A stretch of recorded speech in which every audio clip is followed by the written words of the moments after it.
warahmatullahi wabarakatuh. Halo semuanya. Perkenalkan, nama saya Putri Hasanah Tangbayong dari kelas 12-7. Di sini, saya akan menjelaskan tentang materi bilateral antara Indonesia dengan Inggris. Disimak videonya baik-baik ya teman-teman. Nah, jadi teman-teman, di sini saya akan menjelaskan terlebih dahulu yaitu pengertian dari kerjasama bilateral antara Indonesia dengan Inggris. Nah, teman-teman tahu nggak sih, ternyata Indonesia dengan Inggris itu sudah terjalin kerjasama sejak pada tahun 1949. Cukup lama ya teman-teman. Dan kerjasama ini itu bertujuan untuk saling menguntungkan satu sama lain ya, tidak hanya satu negara saja tapi saling menguntungkan. Nah, menguntungkannya itu dalam berbagai bidang teman-teman, seperti bidang ekonomi, bidang pendidikan, bidang lingkungan, dan masih banyak lagi bidang-bidangnya teman-teman. Dan kerjasama ini itu juga disepakati oleh perjanjian ya, tidak hanya kerjasama saja, tapi disepakati dengan suatu perjanjian yang sah ya teman-teman. Nah, itulah pengertian dari kerjasama Indonesia dengan Inggris. Nah, tadi kan sudah dijelaskan pengertian dari kerjasama antara Indonesia dengan Inggris. Selanjutnya, yaitu pembahasan tentang bentuk-bentuk kerjasama antara Indonesia dengan Inggris. Nah, di sini ada kerjasama dalam bidang ekonomi dan perdagangan. Di kerjasama ini itu ada mengekspor dan mengimpor. Nah, barang yang mengekspor Indonesia ke Inggris itu ada seperti produk kelapa sawit, terus ada produk perikanan, produk tekstil, kopi, dan rempah-rempah. Nah, sedangkan barang yang diimpor ke Inggris itu ada seperti produk farmasi, alat kesehatan, serta kendaraan. Selanjutnya, yang kedua, itu ada kerjasama di bidang pendidikan. Nah, kerjasama di bidang pendidikan ini itu meliputi satu, yaitu beasiswa. Nah, di Inggris itu ada suatu program beasiswa yang namanya itu Chevening Scholarship. Nah, yang mana ini itu program dari Inggris untuk mahasiswa-mahasiswa Indonesia atau bisa mahasiswa-mahasiswa internasional. Nah, selanjutnya itu ada yaitu kerjasama antar universitas. Nah, yang dimana ini kan banyak dimana mahasiswa-mahasiswa Indonesia yang berminat melanjutkan universitasnya di Inggris. Itu banyak universitas ternama di Inggris yang banyak peminatnya, seperti yang pertama Universitas Oxford dan yang kedua Universitas of Cambridge. Nah, itu kerjasama dalam bidang pendidikan. Yang ketiga itu kerjasama di bidang politik dan diplomatik. Nah, yang dimana Indonesia dengan Inggris itu kerjasama di berbagai macam forum, yaitu contohnya seperti di PBB dan di G20. Nah, tidak hanya di forum saja teman-teman, tapi Indonesia dengan Inggris juga banyak kerjasama di isu global, yaitu seperti di perubahan iklim, hak asasi manusia atau HAM, dan yang terakhir itu ada di keamanan maritim. Nah, itu kerjasama di dalam bidang politik dan diplomatik. Selanjutnya yaitu yang keempat, yaitu ada kerjasama dalam bidang lingkungan dan perubahan iklim.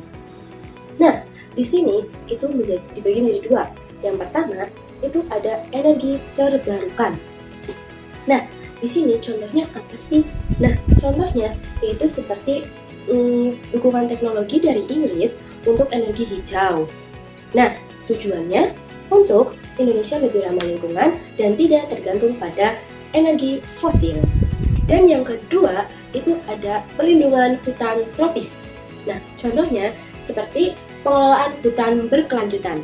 Nah, ini tujuannya buat menyerap karbon dan menjaga keseimbangan iklim dunia. Nah, ini adalah kerjasama di bidang lingkungan dan perubahan iklim. Dan yang terakhir, yang kelima, itu ada bidang sosial dan budaya. Nah, di mana di sini itu contohnya seperti satu, promosi pariwisata Indonesia. Yang kedua, itu ada Festival Budaya Indonesia di Inggris. Dan yang terakhir, pertukaran seni dan budaya. Nah, itulah dari bentuk-bentuk kerjasama Indonesia dengan Inggris. Yang ketiga, itu ada konsep kerjasama Indonesia dengan Inggris. Yang dimana di konsep kerjasama Indonesia dengan Inggris ini dibagi menjadi dua. Yang pertama, itu ada saling menguntungkan. Nah, yang dimana kedua negara tersebut harus saling menguntungkan satu sama lain, tidak boleh dirugikan. Dan contohnya itu seperti Indonesia mendapatkan teknologi dan investasi dari Inggris. Nah, sedangkan Inggris itu mendapatkan akses pasar dan perdagangan di Asia Pasifik. Menguntungkan bukan? Dan yang kedua itu ada kesetaraan. Nah, yang dimana kedua negara tersebut harus setara, tidak boleh ada yang lebih berkuasa. Nah, itu konsep dari kerjasama Indonesia dengan Inggris. Yang keempat, itu ada data kerjasama Indonesia dengan Inggris. Nah, di data kerjasama Indonesia dengan Inggris ini dibagi berbagai poin. Yang pertama, itu ada maritim dan ekonomi. Nah, di maritim dan ekonomi ini, itu ada proyek besar pembangunan kapal nelayan yang sekitar 1.582 kapal nelayan. Nah, yang diperkirakan mampu menciptakan 600 lapangan pekerjaan di Indonesia. Nah, dengan total investasi maritim mencapai 90,8 triliun.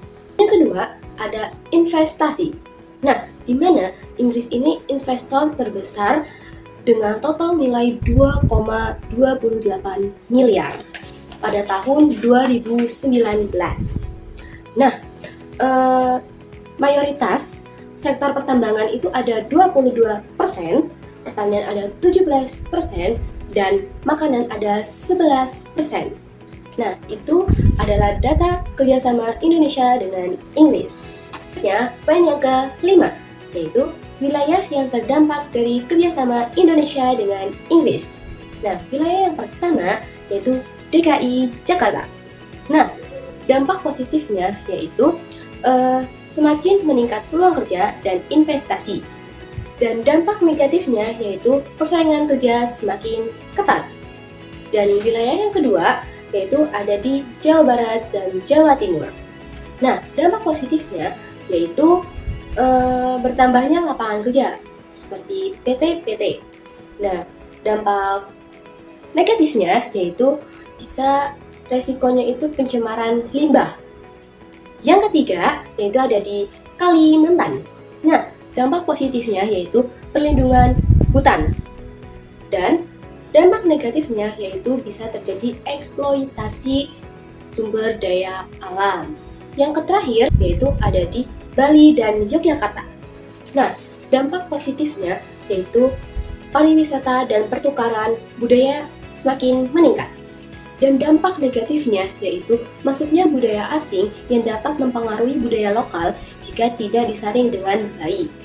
Nah, itulah penjelasan dari wilayah yang terdampak di kerjasama Indonesia dengan Inggris.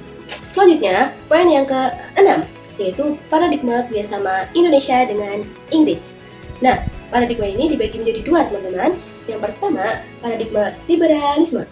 Nah, paradigma liberalisme ini yaitu di mana negara-negara boleh bekerja sama, bahkan saling menguntungkan satu sama lain dan dapat menciptakan perdamaian dunia.